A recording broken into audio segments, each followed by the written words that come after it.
Magandang araw. Ito si Catherine, ang kusinerong tangkero. Ngayon ay ituturo ko sa inyo at ipapakita sa inyo ang pagluluto ng isang napaka-native na pagkaing Ilocano. Ito ang alokon kung tawagin sa Ilocano or himbabao sa mga taga Nueva Ecija. At siyempre, hahaluan natin yan ng saluyot. Alam naman natin ang sikat na madulas na gulay. Yan ang saluyot. Ihahalo rin natin dito ay ang ampalaya. Yan, napakasustansya po ng mga sangkap nito, no? At ito, ihahalo natin dyan ay yung tinatawag nating hibi o daing na maliliit na hipon. Hipon po yan, no? Na maliliit. At siyempre, hindi mawawala ang paborito ng Ilocano. Ito ang tinapa. Ayan. Hihimayin po natin yan mamaya, no? Okay. So, una po natin gagawin, maghihimay po tayo ng alokon or himbabao. No? Dahil may mga, siyempre, hindi natin masabi nung kinukuha po yan sa puno, nalalaglag, or may mga tuyong dahon, o kaya naman may mga kaibigan nating mga insekto na nakadikit dyan, at tatanggalin natin siyempre yung matigas na bahagi ng gulay na himbabao or alokon kung tawagin. So, ayan. Habang tayo nga ay naghihimay, siyempre, ayun, nakita nyo, may tuyong daon. Yan po sinasabi ni Catherine. Ayan. So, habang tayo po ay naghihimay, siyempre, hindi mawawala dyan yung pagkakape po natin. Ayan. Napakahilig magkape ng balbasaradong si Catherine. Araw-araw yan, 2 beses po tayong nagkakape. Stick lang yan, wala nang asukal dahil mataas po ang ating blood sugar. Kaya sa mga diabetic po dyan, konting hinay-hinay po tayo sa pagkain ng matatamis. At ito nga, ang luto ni Catherine ngayon, ang iluluto ni Catherine, napakasustansya na gulay ng mga Ilocano. So, sundan nyo ako. Habang tayo po ay nagkakape, sundan nyo po ako at samahan nyo po ako. Okay? So sa mga suki natin dyan at mga mahal nating tangkero, shoutout po sa inyo kay Mr. De Vega, Joseph De Vega ng Quezon City sa may Fairview po. Ayan po, nakikita po ninyo yung ating alokon kung tawagin. At ngayon ay sasabay na po natin na himayin ang saluyot. At maya-maya ay hihiwain po natin yan kasama ng ampalaya. Ayan. So dahil tayo po ay magluluto ng alokon, kukwentuhan ko rin kayo siyempre. Hindi mawawala dyan ang kwentong tangkero. Ayan. So, shout out din sa ating mga mahal na suki, no? Na mahilig tumawad. Walang problema, basta pasok sa presyo. Ibibigay ni Catherine, no? Ayan. Hindi nyo nitatanong, talagang hilig ni Catherine ang pagluluto. So, ayan, hiniwan na nga ni Catherine ang saluyot. No? At isasama na yan doon sa may alokon. Ayan. So, bakit kinakailang hiwain ng saluyot? Siyempre, alam mo naman, yung saluyot na to, hindi na native yan. So, kinakailang lumabas yung kanyang lapot o yung kanyang dulas kasama ang alokon na yan. At siyempre, susunod natin na hiwain, ito pong ampalaya. Ayan, number 1 na yan, na paborito rin ni Mrs. Yung ampalaya. Nakita naman po ninyo, seryosong-seryoso si Catherine. At sa mga nakapanood, mag-comment lang at i-share na rin.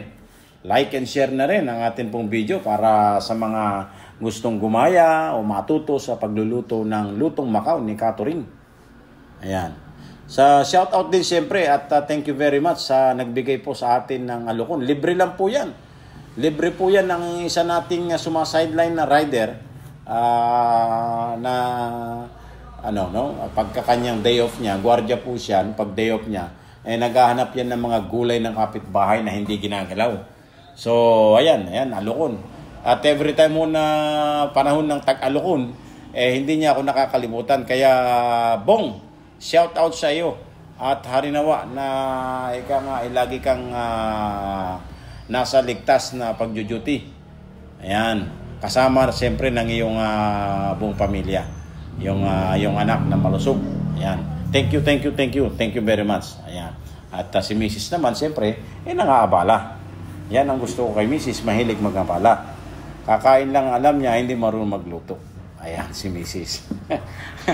Ayan, no? Nahiwa na po natin yung ampalaya. At susunod po natin dyan, yung mga Ricardo. Kung nakikita po ninyo yung maliit na basket na yan, abay, halos kasintanda na yan ng aking isang anak, no? Nasa, ano na po yan mahigit na 20 years na po sa akin itong basket na ito na nanggaling pa ng Cebu, Nueva Vizcaya. Shout out sa'yo, Hipag, asawa ng aking kapatid na si Alfonso, na isa ring tangkero. At ang pangalan ng kanyang tangkyen ay AEB, dito po sa may Santa Mesa at Sampaloc, Manila. Yan. At ito na nga, no? Pipit-pitin po natin ang bawang gamit ang almiris na galing pa ng Madagascar. Ayan. So, maliit lamang po yan, pero yan po ay sabi ng nagbenta sa akin yan sa palengke ng Tamatab, sa may Tuamasina, Madagascar. Yan po ay bato ng bulkan. Kanya naman napabili si Catherine. Si Catherine, every time na uuwi po, ay lagi tayong may daladalang mga native na produkto ng taga Madagascar. At isa na nga riyan, yan pong ating almiris na yan. Pero ganda, no? Nag-i-enjoy ako. No? So ayan, pinitpit po natin yung bawang. No? Ayan, pinitpit natin ang bawang at siyempre, isusunod natin dyan yung sibuyas. Ayan, no? Sinusuri pa. Mga ninanamnam ni Catherine yung pagkakakuha niya ng almiris na yan. Ayan, at siyempre, unahin na natin dyan yung sibuyas na may tubo. Sayang naman. Okay? Ayan. Ihiwain po natin yan. So, shout out ulit sa ating mga kasamang tangkero. Ngayong buwan ay buwan ng January. So, i-renew na po ang ating mga barangay permit, no? At ang inyong mga HOA certificate. At the same time, after that, ay mag-renew na po tayo ng ating mga business permit. Naku po, talagang sandamukal na salapi na naman po ang ating gagastusin para lamang makapagpatuloy sa ating operasyon ng pag-LPG. Ayan, hiniwan na po ni Catherine ang sibuyas. Ayan po ang mga pangunahing sangkap natin sa pagluluto po ng gulay. No? Siyempre, ano pang hinintay natin? Catherine, kunin mo na yung kaserola. Ihanda mo na yung kaserola. Okay, tanggalan mo naman ng tawag nito balat, yung bawang. No? Ayan, tatanggalin natin yung balat. At pagsasabay-sabay na po natin yan. Sasabay na rin natin dyan yung pampalasa. Lalagay kayo ng vetsin. Ilalagay na rin natin yung, siyempre, ang walang katapusan. Yung hibi. Yung bawang, yung sibuyas, yung hibi, at saka yung yung tinapa. Ayan. Pakikita ko po sa inyo. Masarap itong ulam na ito, no? Kung kayo po ay galing ng Christmas at New Year at ano pang mga handaan, ay masarap po nating haluan din yan ng inihaw na bangus o kaya naman ay tilapia, ay pwede na po yan. Ayan, inilagay na ni Catherine sa kaserola. Okay? So, next. Ayun. Lalagyan niya na ng hibi. Binili ko po yan, 20 pesos yung hibi na yan. Pampabango po yan, and the same time pampalasa rin po yan.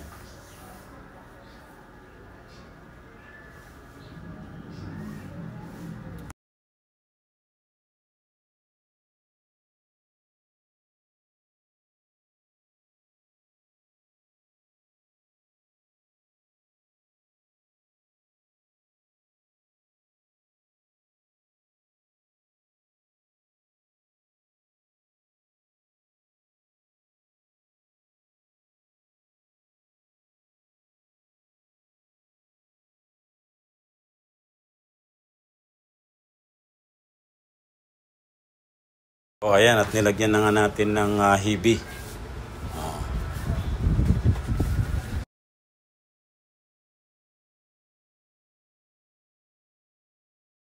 Isusunod natin yung tinapa. Ihimayin natin yung tinapa.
So ayan no, hinugasan na ni Catering ang mga gulay no. Siyempre importante po 'yan na hugasan natin para matanggal po yung mga dumi.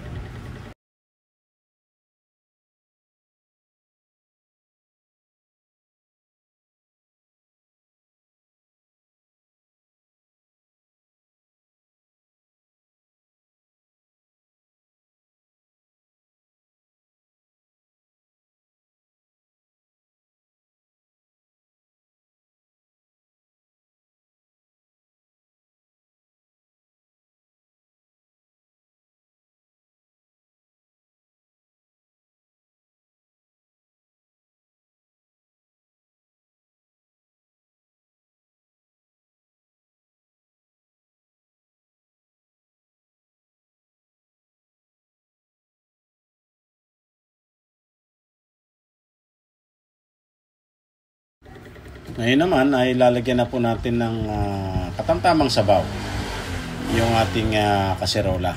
Ayan. Ipansasabaw po natin yan sa ating gulay. Ayan. Sa mga maseselan, ako po ay kumuha na lamang ng pansabaw sa tap water. Ano? Okay. So, pakita mo naman. Ayan lang. Ayun, oh. So, ayan na nga, no? At atin na po siyang isasalang. Ayan. Ayan yung sabaw na nilagay natin. May hibi at saka tinapa. Okay, so isinalang na po ni Catering at mga ilang saglit na lamang ay maluluto na po ang ating gulay.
Ayun at luto na po. Ay hindi pa. Ilalagay pa lamang ni Catering yung ampalaya. Inuuna ni Catering yung mga gulay na medyo matagal maluto.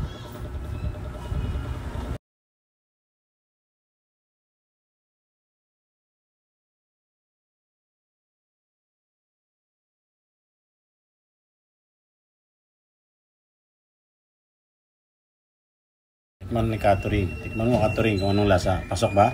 Masama na mukha mo Catering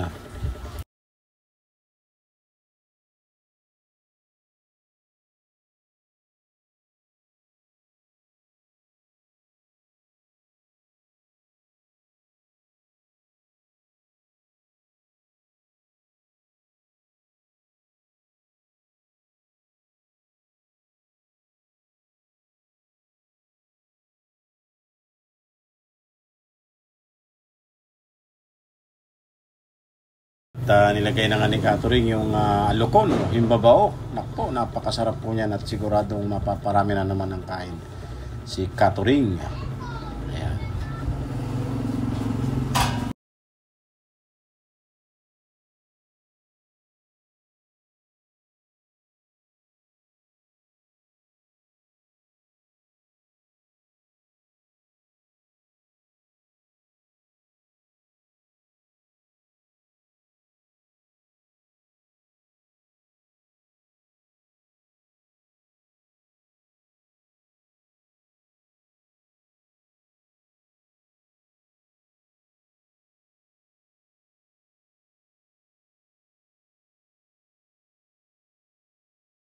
So, halo-haloin na po natin yan. At tikman muli ni Catering. Ano ba ang lasa? Naku po, napakasarap yata. Oh. Ayun, pasok na pasok daw, sabi ni Catering.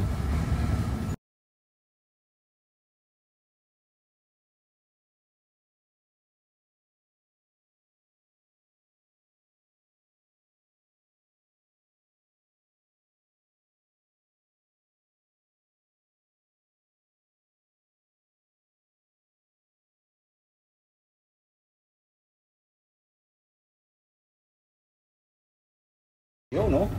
Sarap talaga, oh. Ha? Tsura pa lang, talagang mapapatakam ka na dyan at mapaparami ng kain. Ayan, nilagyan pa ni Catering ng 2 piraso ng siling berde. At syempre, tayo po ay sasampulan na po natin yan.